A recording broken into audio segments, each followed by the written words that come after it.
Hi everyone, this video is going to do a few more factoring examples since it will be a few days before we might meet live as a class. So pause the video, copy these down, and try to work them out. And then watch the video to see if you got it right. There's 3 questions altogether. Alright, so pause the video, copy down all 3, and try to work them out. Alright, so the first thing I'm going to do for every factoring problem is look for a greatest common factor. This does not have a greatest common factor. It is a trinomial, so I know ultimately I will have 2 by 2. And I know my first term needs to multiply to 6x squared, my last term needs to multiply to -5, and when I combine these 2 boxes I'm supposed to get 7x. So this can be a lot of guessing and checking when you have a leading coefficient. You can still get it right without doing this, but I'm going to show you a strategy to try to not have to guess and check as much. So what I do first is multiply the first number and the last number together. So 6 times 5 is -30. Alright, and I'm basically going to pull from factors of that number to see which ones add up to 7. And so basically the reason that we have to do that is because in order to get 6x squared, I mean that could be 6x and 1x, it could be 2x and 3x, and then I still need numbers that multiply to 5. And so basically because with multiplication the order doesn't matter, this is kind of just jumbling all that little multiplication along the way. And we can narrow it down from here, and then we can split it up later. So I know 1 times 30, 2 times 15, 3 times 10, 4 does not go into 30, 5, and 6. And since it's negative, I know my signs need to be opposite, so I'm technically subtracting, so I can tell that it will need to be a positive 10 minus 3. And so what I'm going to do is I'm just going to split it up. It doesn't matter which one goes in which box, but I'm going to split those up and say there's my 10x minus 3x that adds up to 7x, or when I combine them I get 7x. Alright, so from here we're going to analyze each row and each column and find the greatest common factor of each section. So if I analyze this top row,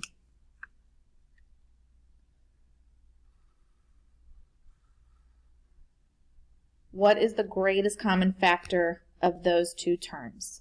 The greatest common factor between 6 and 10 is 2, and they both also have an x. So the greatest common factor is going to be 2x.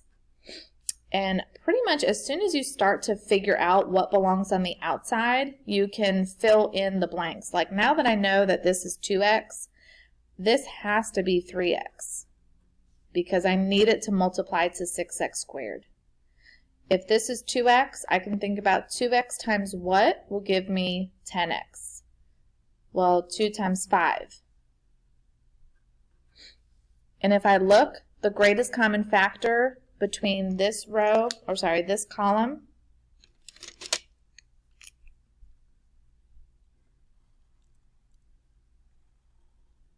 five is the greatest common factor between those terms.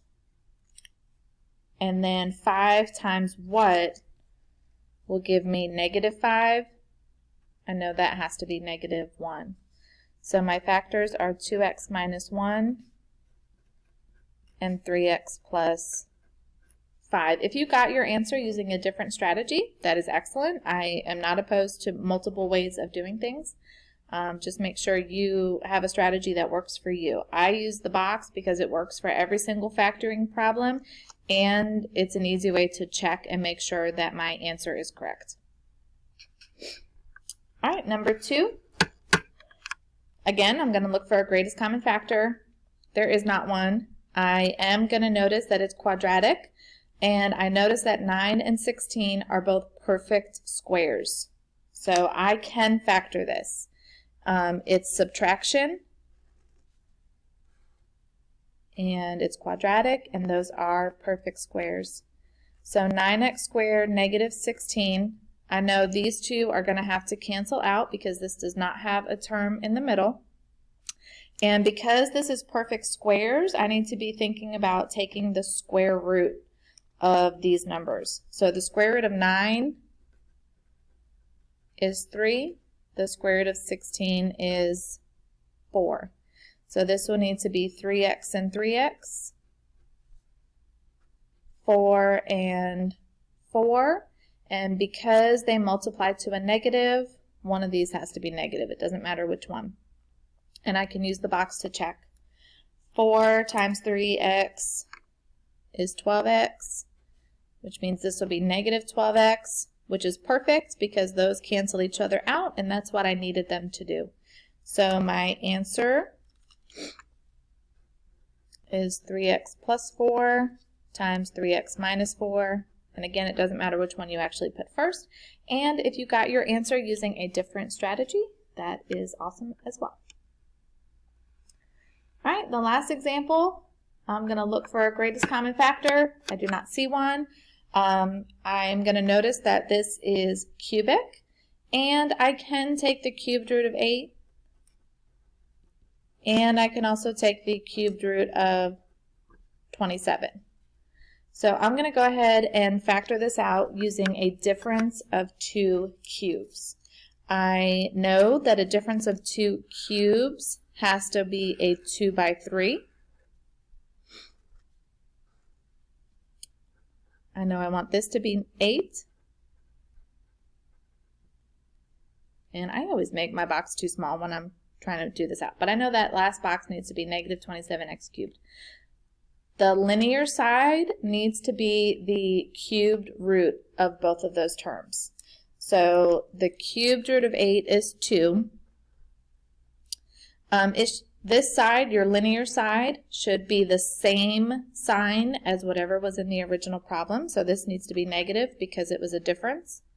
The cubed root of 27 is 3. And I'm also going to need x here because technically the cubed root of x to the third power is x.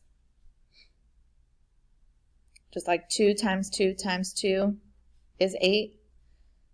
The cubed root of x cubed would be x because x times x times x is x to the third power. All right, and again, it's one of those things where as soon as you start figuring out what's on the outside, you can use your knowledge of multiplication of polynomials to fill in the blanks. So I know 2 times 4 is 8. So that has to be 4. Well, now I can figure out what this is. And so 4 times negative 3 is negative 12x, which means this has to be positive 12x, because remember, all these diagonal boxes in the middle are supposed to cancel. So 2 times what would give me a positive 12x? Well, 2 times 6, and I'm going to need an x. And I need that to be positive, so that's a positive 12x. All right, well now I can fill in this blank. Negative 3x times 6x,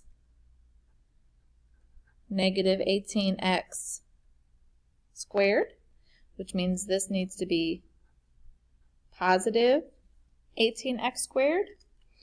And you can also look at this last little missing piece is trying to figure out what do I need to multiply so that whatever I put up here times negative 3x gives me negative 27x to the third power. Or you can use this row, it doesn't matter. But I need that to be a positive 9x squared. All right, so my factors, 2 minus 3x. Now you could not switch this around to 3x minus 2. That is not the same. You could make it negative 3x plus 2, or you could factor out a negative and put a negative out front and then make it 3x plus 2. But you are not allowed to just switch two terms when you are subtracting. Now because this is all addition, I mean I could technically switch those around in any order that I wanted, but I'm just going to go ahead and leave them in the order that I got.